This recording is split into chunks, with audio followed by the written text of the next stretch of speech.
Hola, ¿qué tal? Muy buenas noches. Sean todos ustedes bienvenidos a La Voz de Residente en Pediatría. Muchas gracias por acompañarnos otra vez, como toda la semana. Agradecemos mucho de su acompañamiento y de su interés por esta pequeña área educativa que tenemos para ustedes de parte del equipo de Medical Legal Center. Si es primera vez que está con nosotros, le comento rápidamente en qué consiste la dinámica. Tenemos una doctora invitada quien realiza una exposición, o como a mí me gusta verla, una clase de alrededor de 20-25 minutos. Después de esto tendremos la intervención de nuestro doctor mentor, el tipo de intervención que tienes para complementar, felicitar, comentar lo que él vea necesario, ya que le recordamos pues que esto va especialmente dirigido hoy a residentes de pediatría. También me gustaría recordarles que estamos en vivo, pues de dos maneras diferentes. Una de ellas es por Zoom, en caso de que usted nos esté viendo de esta manera y guste preguntar, comentar o felicitar, hay que hacerla en la parte del chat. Si por lo contrario usted nos está viendo vía Facebook, porque recuerdo que estamos en Facebook en la página de Yo Soy Médico 17, hay que hacer una parte de comentarios o si gusta solamente poner un like y un me encanta, pues adelante, también son súper bienvenidos. También les recuerdo súper rápido, nuestras redes sociales nos encuentran como La Voz de Residente, tanto en Instagram como en Facebook, para que estén al pendiente de todos los temas que tenemos a lo largo de la semana.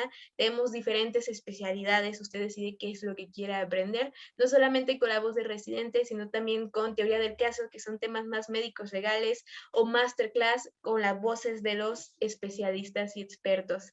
Ahora sí, me gustaría decirles que si alguien se pierde un poquito de la plática o no puede estar todo el tiempo aquí en vivo, no se preocupe, la va a volver a encontrar en la página de YouTube de Medical Legal Center. Generalmente las pláticas se suben al día siguiente, así que el día de mañana, miércoles, ya van a encontrar la plática de nuestra doctora que va a realizar la ponencia esta noche. Entonces, ya saben cómo está la dinámica. Empezamos con nuestra doctora invitada Laura, Laura Valeria, y después continuamos con nuestro doctor mentor, el doctor Ruiz, que por ahí ya lo veo conectado. Doctor, enseguida se le va a mandar una invitación para unirlo como panelista. Usted solamente ponga aceptar y así vamos a poder tener interacción con usted. Pero ya ahora sí, no le voy a quitar más tiempo a realmente quien va a dirigir esta plática. Ella es R2 de Pediatría, egresada de la Universidad de Guadalajara en el Hospital General Regional 2 de Querétaro, la doctora Laura Valeria Casillas García. Buenas noches, doctora Valeria, muchas gracias por acompañarnos. Hola, buenas noches. Doctora, pues no le quito más tiempo, que es usted quien realmente venimos a oír, así que adelante, le dejo con el mejor público que son residentes de pediatría. Ok, muchas gracias. Bueno, primero que nada, pues buenas noches y muchas gracias por haberme invitado aquí a esta plática. Bueno, el día de hoy vamos a ver sobre el síndrome nefrótico. A mí en lo particular, pues me llamó la atención este tema, ahora que roté por nefrología pediátrica, porque realmente vi muchos casos en los que este diagnóstico pues se retrasaba un poquito por las características clínicas que no son muy específicas. Entonces, pues vamos a revisar un poco sobre el tema.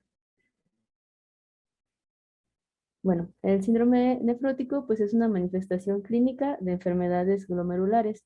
Estas van a ser secundarias a un aumento de la permeabilidad de la barrera de filtración glomerular. Hay una clasificación en donde se divide en por etiología congénita, primaria o secundaria. Aquí nos vamos a concentrar más en la etiología primaria o idiopática, que es una afectación como tal a nivel renal, sobre todo a nivel de una estructura muy importante que es el podocito. Entonces, pues esta manifestación o esta etiología se conoce también como una podocitopatía porque es lo que está principalmente afectado. Esta alteración de la permeabilidad de la barrera de filtración glomerular va a estar dada o detonada principalmente por una respuesta desregulada de los linfocitos T. Entonces, pues vamos a tener un proceso inflamatorio que no va a estar bien delimitado y esto va a ser lo que nos va a dar las manifestaciones clínicas. Esta enfermedad o este conjunto de enfermedades se van a caracterizar por cuatro cosas. Todas van a estar como desencadenadas por la principal, que es la proteinuria.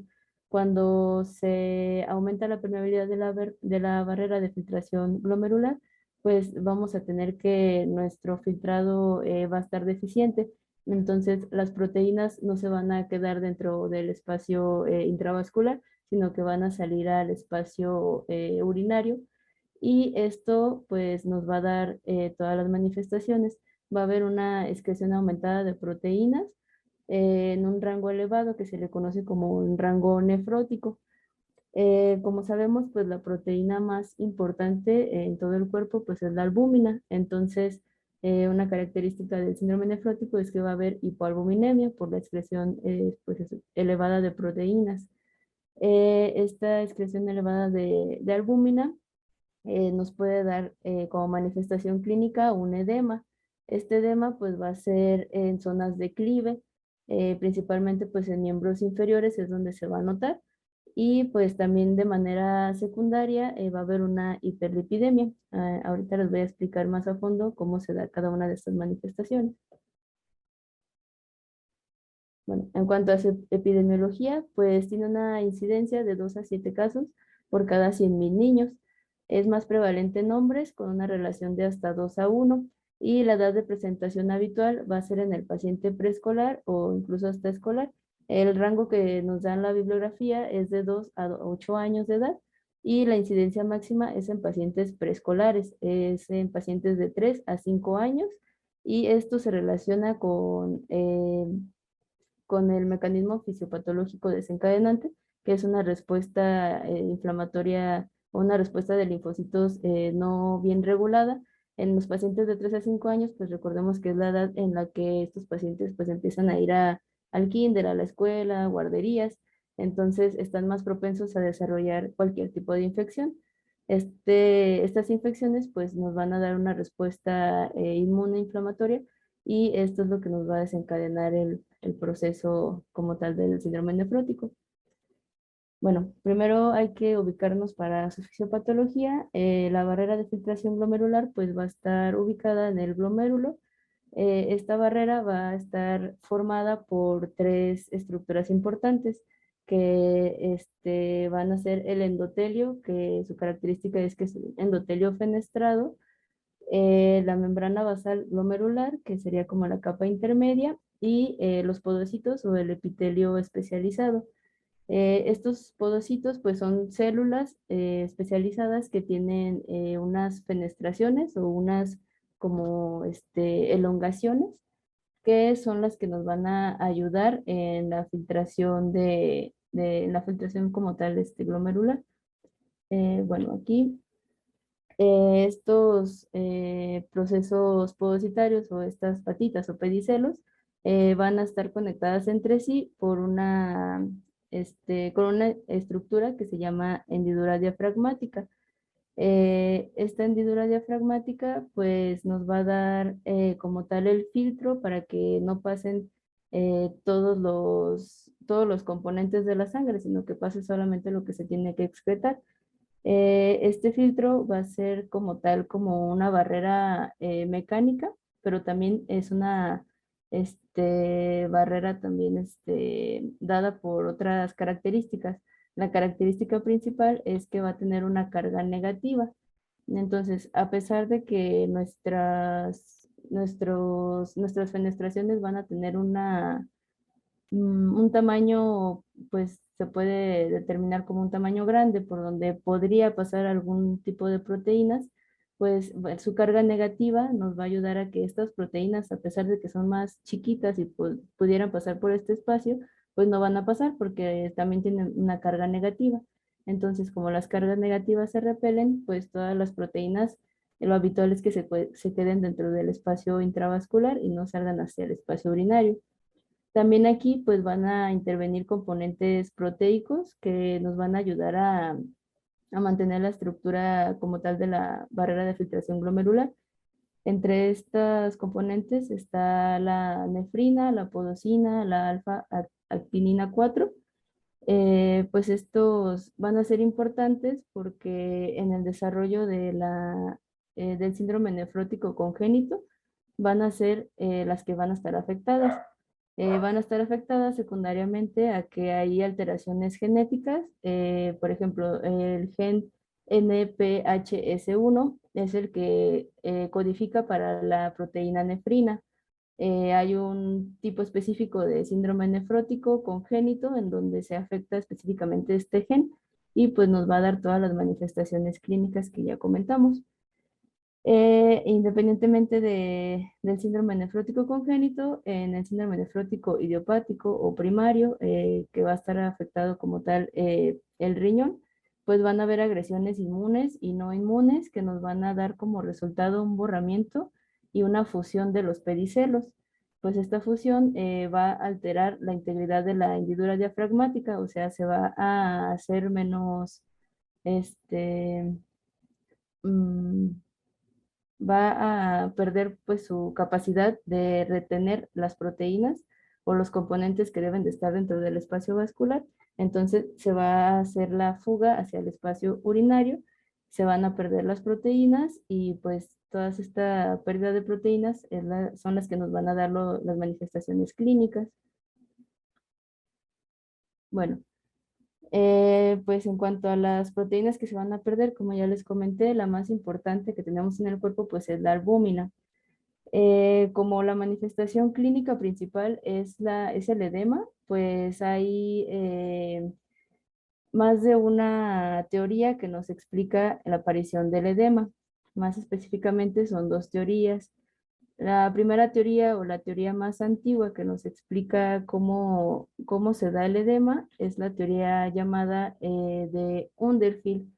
En esta teoría, pues nos dice que hay una pérdida de proteínas, entre ellas, pues la albúmina. Esta pérdida de albúmina nos va a alterar la presión oncótica plasmática. Recordemos que la albúmina, pues es la encargada de mantener esta presión plasmática y cuando se pierde albúmina, se va a perder también líquido. Se va a ir siempre acompañada de líquido. Entonces, dentro del espacio intravascular, pues va a haber pérdida de volumen porque ese líquido se va a ir hacia el intersticio y esto es lo que nos va a dar como resultado pues un edema. También esta fuga de líquido al intersticio, el propio cuerpo lo va a entender como que hay menos volumen, entonces se va a estimular el sistema renina-angiotensina-aldosterona y la hormona antidiurética para tratar de compensar esta disminución de volumen. Secundario a esto va a haber retención de sodio y también de agua. Entonces, pues va a haber este incremento de sodio e incremento de agua secundario a esta hipovolemia. Pero esta teoría ya no está tan aceptada y pues se han estudiado otras causas que pudieran ser las precipitantes para el edema. Esto porque no todos los pacientes se presentan con hipoalbuminemias tan elevadas y porque no todos los pacientes se presentan como con hipovolemia. Entonces, la otra teoría que tenemos actualmente, la más aceptada, es la teoría del overflow. En esta nos dice que la alteración que nos va a dar como resultado el edema va a ser una alteración a nivel de los túbulos renales. En los túbulos renales tenemos unos receptores o unos canales especiales de sodio, que son los ENaC. Estos canales van a estar hiperestimulados. Esta hiperestimulación pues va a producirnos una retención de sodio y esta retención de sodio va a ser la que nos va a dar un aumento de la presión hidrostática capilar.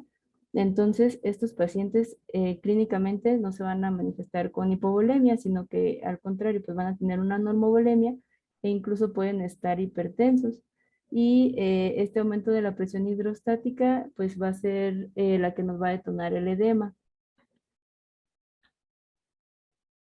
Bueno, también secundariamente a la pérdida de albúmina, el hígado va a tratar de compensar esta pérdida de albúmina pues trabajando más.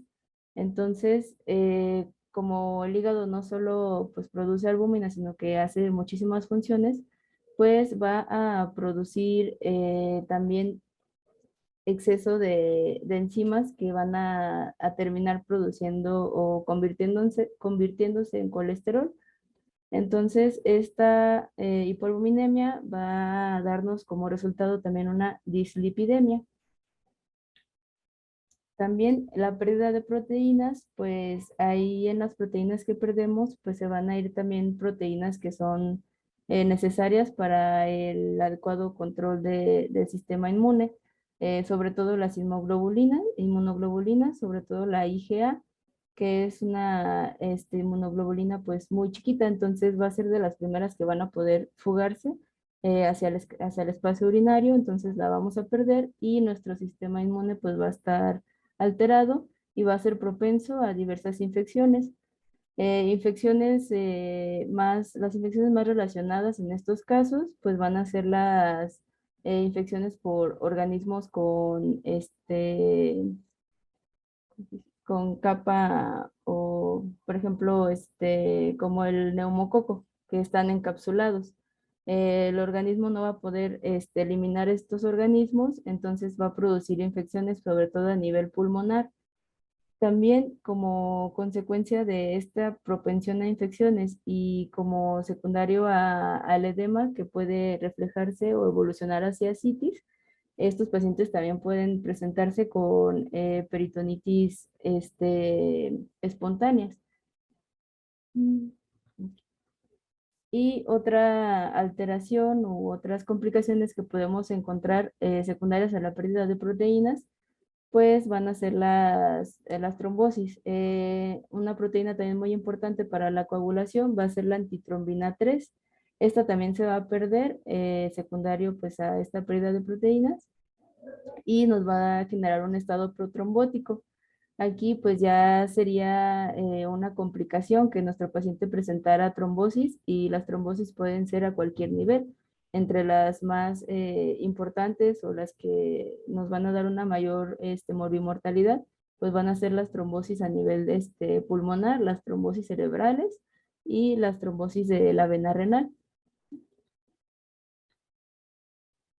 En cuanto a su etiología, pues como ya les comentaba, tenemos que se divide en tres, en un síndrome nefrótico congénito, que se va a dar principalmente en pacientes en el primer año de vida.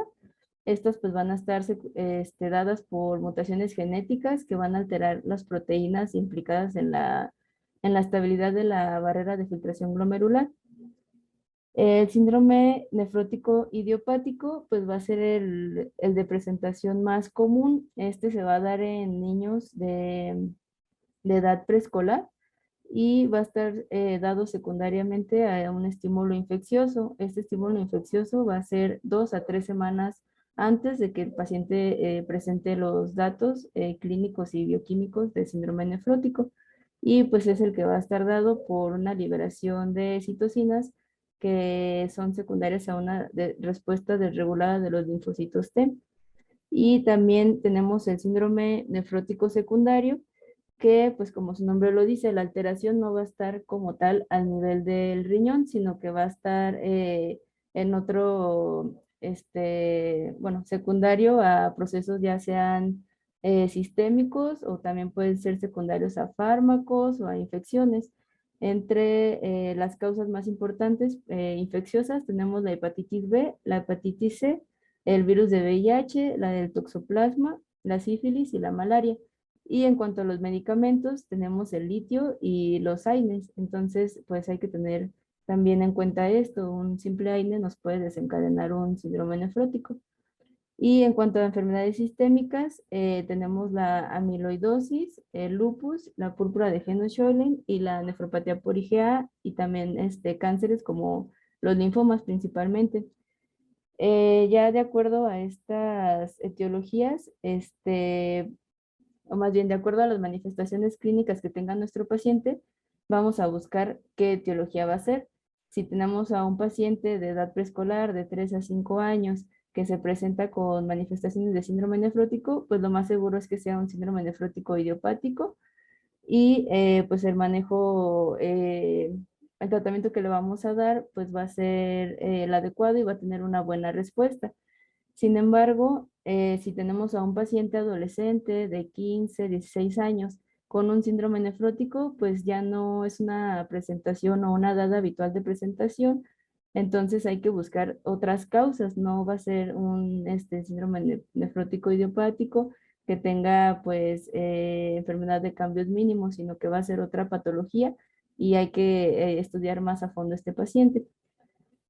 En cuanto a las alteraciones que vamos a encontrar a nivel renal, histopatológicamente, pues tenemos estas cuatro causas.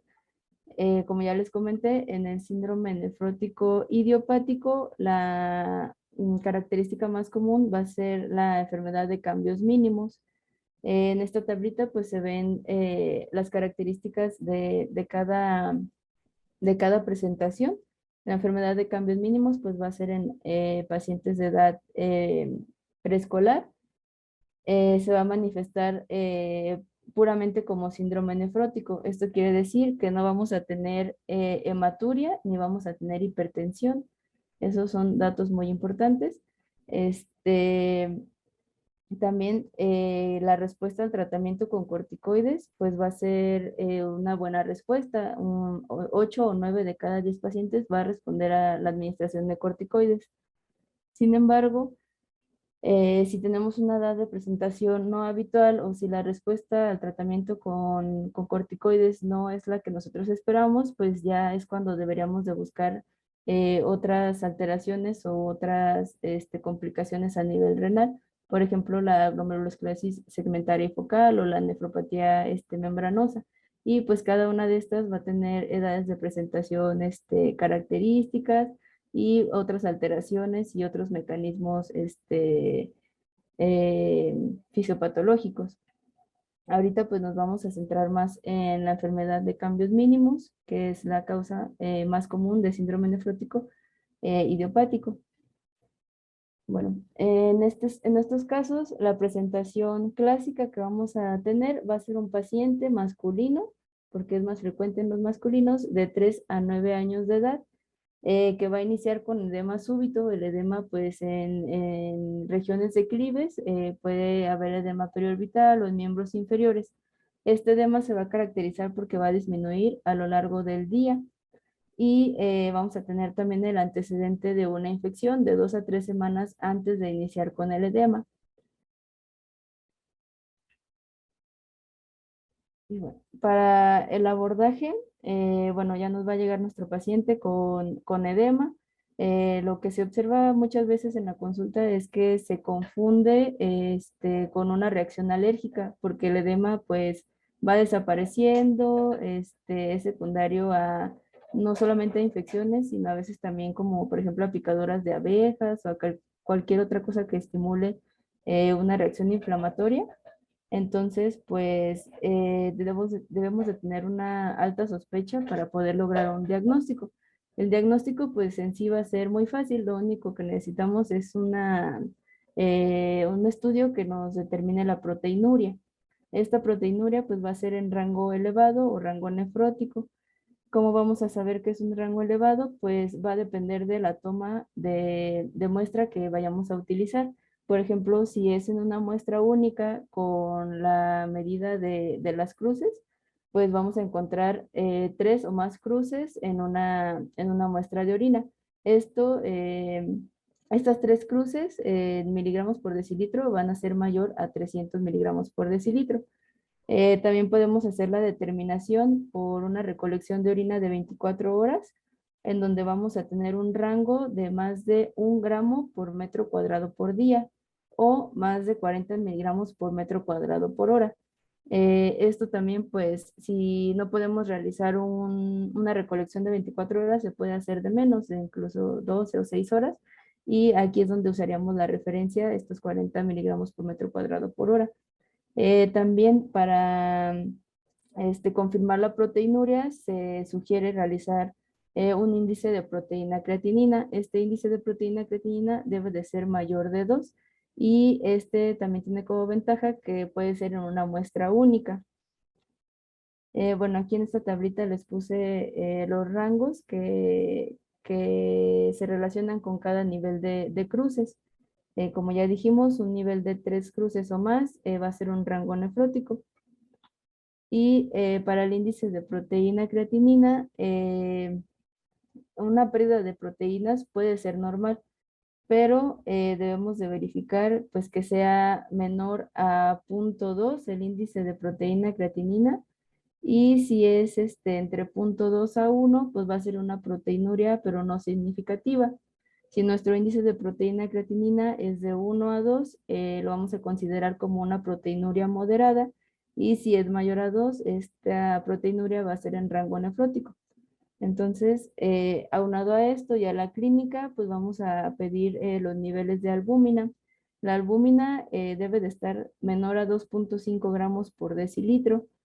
Y también para continuar con el abordaje diagnóstico, pues se va a solicitar un perfil lipídico, electrolitos y creatinina.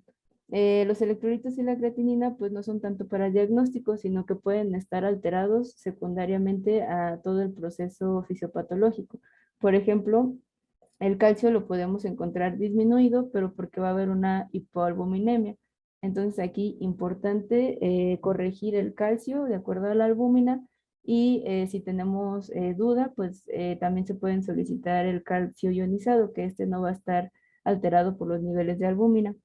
La creatinina también es importante en pacientes que se presenten con hipovolemia y con oliguria, porque podemos tener un caso de un síndrome nefrótico que se presente con una lesión renal aguda. Entonces, en este caso sí sería importante también determinar los niveles de creatinina.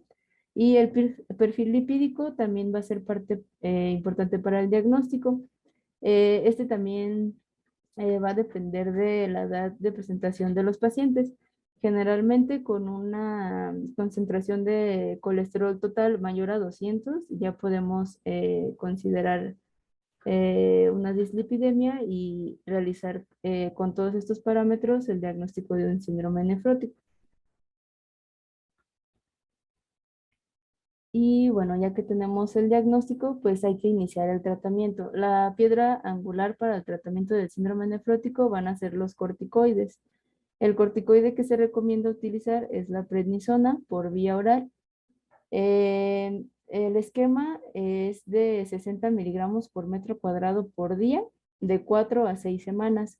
La dosis máxima va a ser de 60 miligramos por día. Entonces, en un paciente que tenga una superficie corporal mayor a 1, no le vamos a dar realmente lo que nos dé esta dosis, sino que lo dejamos en 60 miligramos de prednisona vía oral cada 24 horas, y este va a ser el tratamiento que vamos a llevar de 4 a 6 semanas. Después de estas 4 a 6 semanas, vamos a reducir la dosis.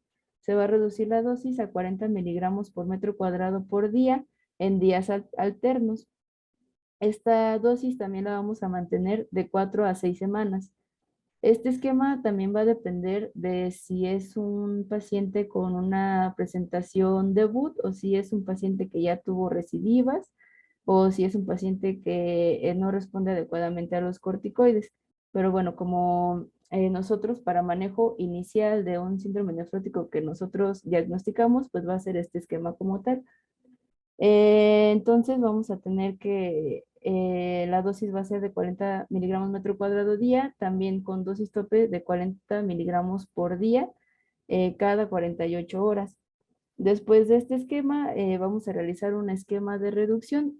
Para el esquema de reducción, pues también hay muchas maneras de realizarlo, pero lo más recomendado pues es que sea por lo menos hasta por 12 semanas, 12 semanas, perdón. Y bueno, aquí en el tratamiento, si es un síndrome nefrótico idiopático, la mayoría de los pacientes van a responder con este esquema de esteroides. Hasta un 80 a 90% de los casos va a responder con el tratamiento a esteroides. ¿Qué quiere decir que tenga una respuesta? Pues que van a remitir los síntomas, principalmente pues el edema, y que van a remitir las características bioquímicas. Va a disminuir la proteína o incluso pues a desaparecer. La hipoalbuminemia también, vamos a lograr niveles normales de albúmina, y la respuesta la vamos a tener generalmente de entre 2 a 3 semanas después de iniciar el tratamiento. Bueno, en cuanto a la respuesta de nuestro paciente después de que le demos el tratamiento, pues tenemos también diversos escenarios. Puede ser que nuestro paciente responda adecuadamente al tratamiento y remitan los síntomas clínicos y remitan las alteraciones bioquímicas. En este caso, se va a considerar un paciente córtico sensible. porque responde adecuadamente al tratamiento. Un paciente con córticodependencia es un paciente que va a responder, va a remitir los síntomas y va a mejorar la proteinuria, pero va a tener recaídas al disminuir la dosis de la prednisona o en las primeras 2 semanas después de suspender la prednisona. Es decir, si nuestro paciente con el esquema de 60 miligramos por metro cuadrado por día, a las 2 semanas ya no tiene proteinuria, pero a las 4 semanas pasamos a los 40 miligramos por metro cuadrado por día y vuelve a presentar proteinuria, pues ya lo podemos considerar como un paciente córtico dependiente, porque necesita de la dosis alta de esteroides para poder remitir. Y el otro escenario que tenemos es el paciente córtico resistente, en el cual después de 8 semanas con tratamiento no va a responder, no va a remitir los síntomas y va a persistir con proteinuria en rango nefrótico.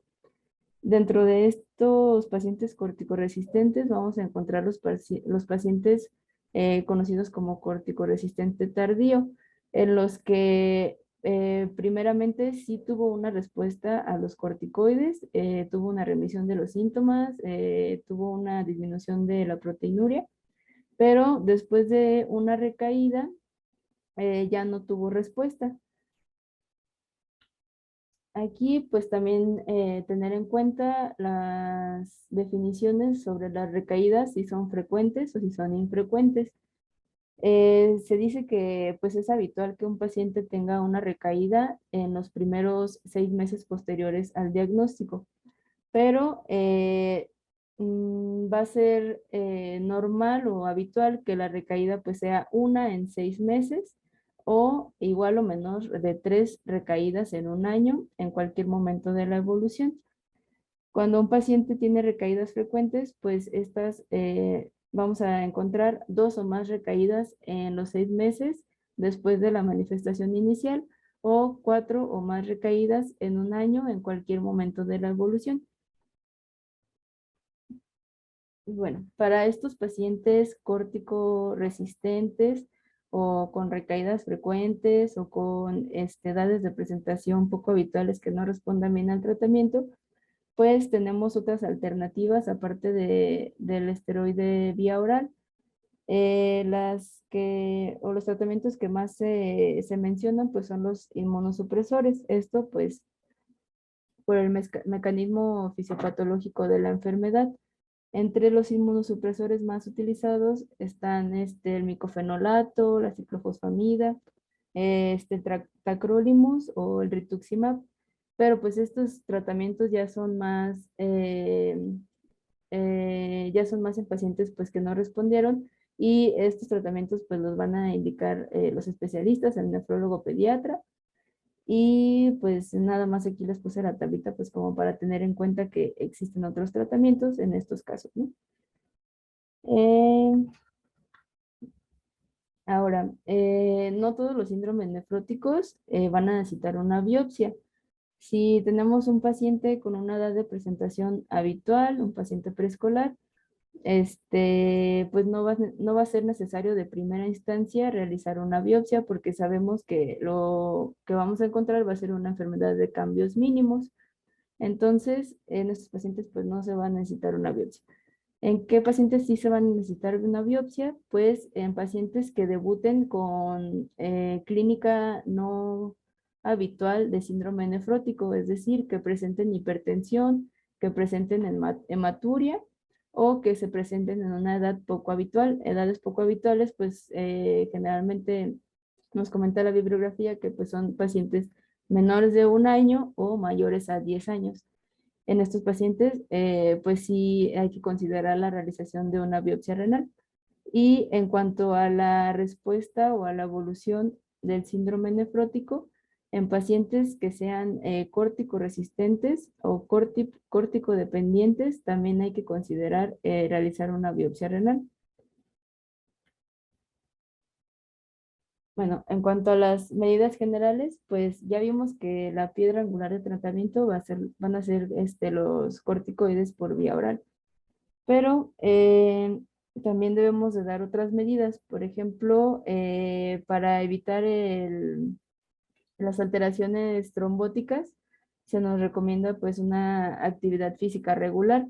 No se recomienda que un paciente se quede en reposo porque pues vamos a tener mayor riesgo de trombosis. La dieta que se recomienda es una dieta normoproteica que va a ser con una ingesta de 1 a 2 gramos por kilo por día de proteínas. Aquí sí va a ser importante la restricción de sodio, porque como ya vimos, parte importante de su fisiopatología pues es que va a haber una retención de sodio. Si no restringimos al paciente, pues vamos a tardar más en lograr la remisión de los síntomas. Entonces, el sodio que se sugiere es de menos de 3,5 gramos por día. Y la administración de diuréticos y de albúmina, pues también va a depender de las manifestaciones clínicas que tenga nuestro paciente. Los diuréticos se usan solamente en casos en que haya edema incapacitante y siempre corregir la hipovolemia previamente, no darlos como de primera instancia. Primero tenemos que dar el corticoide, asegurarnos de que nuestro paciente tenga una adecuada volemia. En caso de que tenga datos de hipovolemia, pues la restitución hídrica y ya después iniciar con furosemida. La dosis que se recomienda es de 1 a 2 miligramos por kilo por dosis. Y una alternativa a esta opción con diuréticos es la espironolactona. Esta va a ser en dosis de 5 miligramos por kilo por día. También la administración de albúmina, cuando está indicada darla, va a ser al 20% y la dosis va a ser de 0,5 a 1 gramo por kilo IV para pasar a 2 a 4 horas. Se recomienda de 2 veces al día.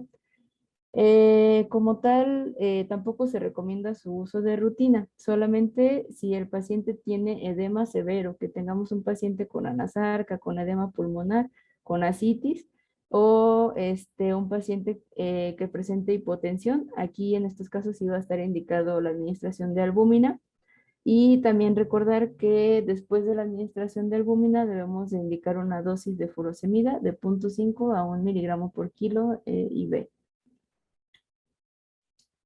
Y bueno, no todos los pacientes que encontremos o que hagamos el diagnóstico de síndrome nefrótico necesitan ser valorados de manera inicial por un nefrólogo pediatra, o no todos también necesitan estar hospitalizados. Nosotros podemos encontrar o hacer el diagnóstico en un paciente de manera ambulatoria, le podemos iniciar el tratamiento y sí va a ser necesario que lo vea el nefrólogo pediatra, pero no de manera como tal urgente o hospitalizarlo.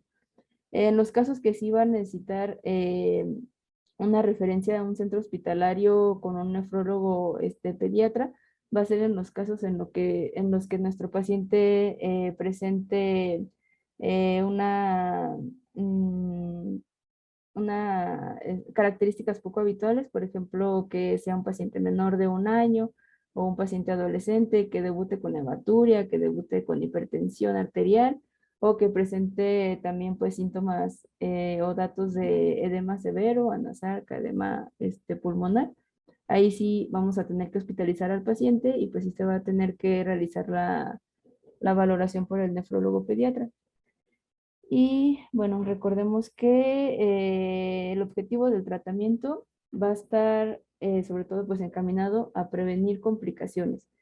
Si dejamos que nuestro paciente continúe con proteinuria, si va a ser un paciente que puede tener un buen pronóstico, pero no le damos el tratamiento que se requiere a las dosis que se requieren, pues esta proteinuria va a continuar progresando y dañando más, va a producir más inflamación y va a terminar dándonos una enfermedad renal, incluso terminal. Entonces, por eso es importante hacer un diagnóstico de manera oportuna y un tratamiento adecuado. En cuanto al pronóstico, el síndrome nefrótico idiopático pues tiene un buen pronóstico, porque como ya vimos, pues es secundario en la mayoría de los casos a una enfermedad por cambios mínimos. La mayoría ya vimos que son sensibles al tratamiento, 9 de cada 10 pacientes va a responder adecuadamente al tratamiento. Debemos de explicarle bien a los padres que El tratamiento, pues, de manera inicial no va a ser como tal curativo, sino que puede tener recaídas porque pues está propenso a esta patología. Las recaídas, pues explicarles que van a ser sobre todo en los primeros 6 meses después del diagnóstico y que conforme va a ir creciendo el paciente, estas recaídas pues deben de ser menos frecuentes y al llegar a una edad determinada de 8 a 10 años, pues ya las recaídas no deben de aparecer y ya es cuando podemos decir que nuestro paciente pues ya no tiene síndrome nefrótico. Entonces, pues como el diagnóstico lo podemos hacer en pacientes de hasta 3 años de manera típica, pues el seguimiento va a ser prolongado. El seguimiento pues ya va a depender de las características o de cómo nos responda nuestro paciente. Se recomienda el seguimiento después de las primeras 4 a 6 semanas de iniciar el tratamiento en la consulta externa, porque este va a ser el momento en el que vamos a reducir la dosis del corticoide. Después, a otras 6 semanas, 6 a 8 semanas, después de disminuir la dosis de corticoide, y ya después se puede hacer cada mes, e incluso después espaciarlo cada 6 meses o cada año, nada más siempre verificando bioquímicamente que no vuelva a presentar proteinuria y pues explicando los datos de alarma a los familiares. Y pues creo que nada más sería eso por mi parte. No sé si tienen alguna duda. Muchas gracias, doctora Valeria. Como comentaba la doctora, si les llega alguna duda, algún comentario, pueden escribir a la parte del chat o de preguntas y respuestas y con mucho gusto para que lo pueda leer la doctora Valeria. A continuación vamos a pasar a hacerle la voz al doctor mentor que os está acompañando esta noche para hacer algún tipo de complemento, comentario, lo que usted vea necesario. Es médico adscrito de la nefrología pediátrica en el Hospital General Regional 2 del IMSS Querétaro, el doctor Saturnino Ramón Ruiz Salazar. Muchas gracias por acompañarnos, doctor Ruiz. Muchas gracias por invitarme. Muchas felicidades a Vale. Creo que es una buena actualización. Eh, Haciendo un breve resumen de todo esto, ¿no? ¿Por qué estudiar el síndrome nefrótico? El síndrome nefrótico, aunque es una enfermedad rara en la edad pediátrica, a nosotros nos atañe porque coincide que el adecuado diagnóstico puede mejorar la sobrevida de un paciente, ¿no? Nos evitamos la lesión renal y todo lo que conlleva de ese proceso sobre el daño de la misma función, el daño familiar, el daño social que causa todas estas lesiones. Sí, sí es un problema y es algo que obviamos nosotros en nuestros diagnósticos y generalmente como el niño presenta edema en la cara o en zonas de declive, lo primero que piensa el médico general o el médico pediatra es que es una alergia, ¿no?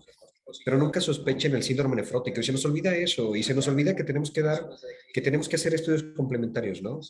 Ante un paciente que persiste con edema, de manera generalizada, hay que tomar estudios, ¿no? La tetrada clásica, 3 datos laboratoriales y uno clínico, la hipoalbuminemia, la proteinuria, la dislipidemia y el edema.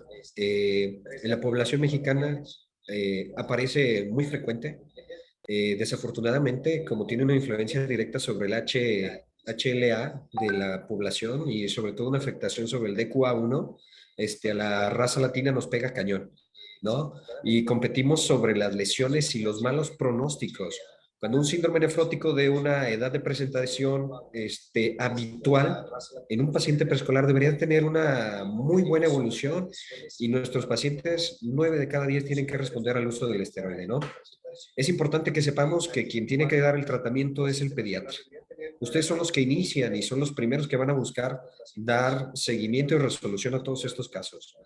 Salvo las excepciones donde llega el paciente con un síndrome nefrótico córtico resistente, un síndrome nefrótico córtico dependiente, recaídas habituales, recaídas no habituales con recaídas frecuentes, pues habrá que biopsiar porque lo más probable es que tenga una lesión compleja y ahora sí, ese sí nos toca a nosotros. Ok, tengo que abandonarlos, Creo que sí, pero doctor, no se preocupe. los felicito mucho por el programa. Espero después poder acompañarlos en otro momento. Cuídense mucho. Gracias a usted. Bye. Doctora Vale, veo alguna pregunta, sería tan amable de ayudarme. Dice, ¿están indicados los alfa-cetoanólogos en estos pacientes? Gracias.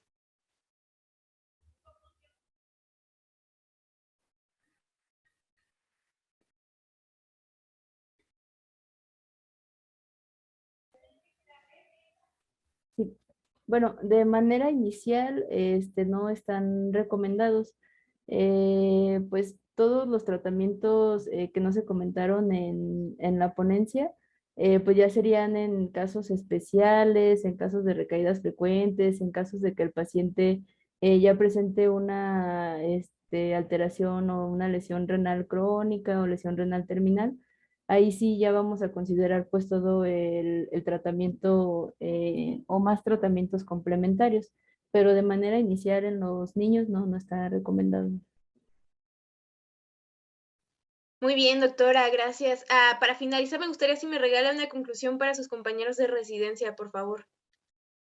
Sí, bueno, con a manera de conclusión, pues como ya también comentó el doctor Ramón, pues este diagnóstico sí es raro, pero pues siempre hay que tener un índice de sospecha elevado. Si vemos que nuestro paciente persiste con edema, porque bueno, esto fue lo que vi mucho en la consulta de nefrología, que llegaban pacientes con diagnóstico de síndrome nefrótico, pero el diagnóstico se le hacía incluso meses, años después de que empezaba a tener estos síntomas, porque pues el único síntoma que vamos a tener clínico va a ser el edema. Entonces, pues sí, siempre se relaciona más a una alergia o algo más común. Entonces, pues no está de más tomar un simple examen de orina. Con una sola muestra de orina podemos ya nosotros encaminar el diagnóstico.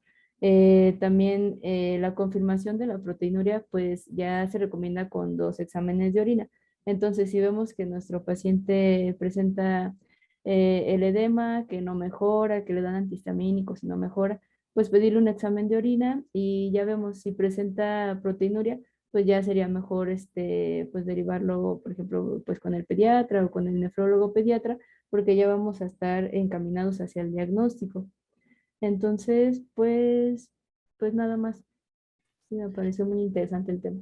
Y sí se nota que pareció a todos, porque pues en estos 40 minutos en Facebook ya van como 72 likes, así que sí, parece que fue un tema bastante interesante esta noche. Veo más que nada felicitaciones y comentarios. Les recuerdo que si se perdieron un poquito de la plática de la doctora Valeria, quieren volver a revivirlo, y de los complementos del doctor Ruiz, que evidentemente está en el hospital y no alcanzó a estar completamente con nosotros, pero pues le agradecemos mucho que lo que haya alcanzado haya estado en presencia. Pueden volverla a buscar en la página de YouTube como Medical Legal Center. Después de eso solamente lo teclean. Generalmente las pláticas aparecen al día siguiente, así que si quieren volver a revivir la plática de la doctora Valeria las veces que usted vea necesaria o quiera, solamente lo encuentra en YouTube, o si lo quiere buscar en Facebook, pues en la página de Yo Soy Médico 17. Doctora, rápido, nomás paso a leerles unos comentarios de María de Lourdes, que dice, buenas noches y felicidades a la doctora por actualizarnos. Ivette Sánchez, excelente información, felicidades. Sirina, felicidades a la doctora, excelente información y su ponencia. Floya Amanda, excelente tema y ponencia, gracias a todos, linda noche. Fidel, gracias a los ponentes, saludos desde el puerto de Veracruz. Maris, muchas felicidades, doctora Valeria, maravillosa ponencia. Joel, excelente conferencia, saludos desde Tepic, Nayarit. María José Carlos, muchas felicidades a los ponentes por tan gran presentación, saludos del Hospital General Regional número 2. Gustavo Herrera, muchos saludos desde Morelia. Felicidades a la doctora Casillas por su ponencia, un excelente tema. María José Carlos, excelente tema. Verónica Ramos, muchas gracias, doctora Valeria. Leticia Márquez, felicitaciones. Y Elvia Velázquez, gracias. Entonces, un éxito la plática de hoy, doctora Valeria. Muchas gracias por pasar este ratito con nosotros. Es tiempo que los doctores nos dedican de manera altruista para mostrarnos de sus experiencias, conocimientos para la comunidad médica. Así que muchas gracias, doctora Vale. Y también me gustaría recordarles que si tenemos por ahí un jefe o jefa de residentes que requiera pláticas para adiestramientos en temas médicos legales, nos pueden mandar un correo electrónico a atención.mlc@gmail.com y está recibiendo de manera gratuita pláticas, así que solamente comuníquese con nosotros. Muchas gracias, doctora Vale, que pase muy bonita noche y también muchas gracias al doctor Ruiz que por ahí anda. Sí, gracias, buenas noches. Que estés bien, bye. Bye.